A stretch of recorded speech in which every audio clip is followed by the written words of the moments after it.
सरकारला दुःखाची जाणीव करून देणं हा जर गुन्हा असेल तर तो गुन्हा मी केलेला आहे. त्यासाठी तुम्ही द्याल ती शिक्षा भोगायला बी मी तयार आहे. तुम्हीच आम्हाला सांगा आम्ही जगायचं का नाही ते.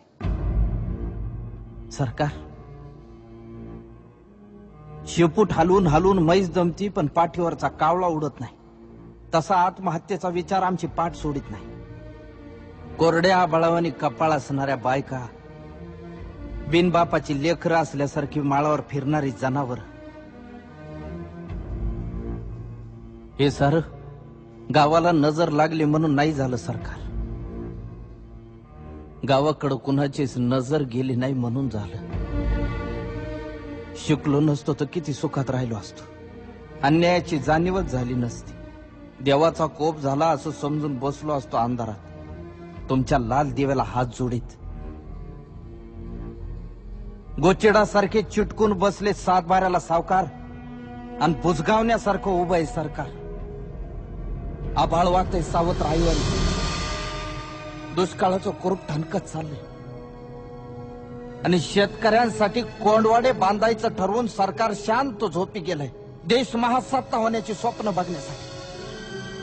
खिचडीसाठी शाळेत जाणाऱ्या पोरानं चोरून आणलेले 2 घास खाताना त्याच्या बापाला अभिमान वाटावा पोराचा का स्वतःच्या जगण्याची लाज.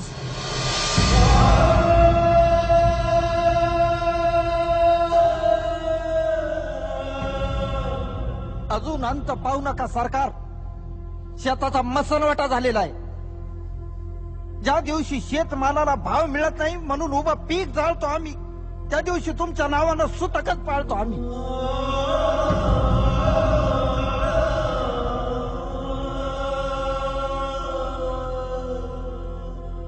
आता तरी विचार करा.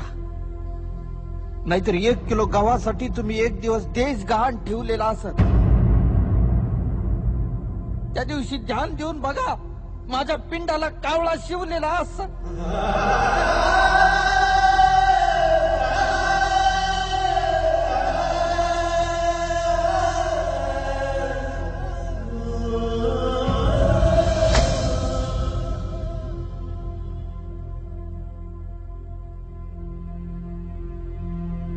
माझी काहीच तक्रार नाही.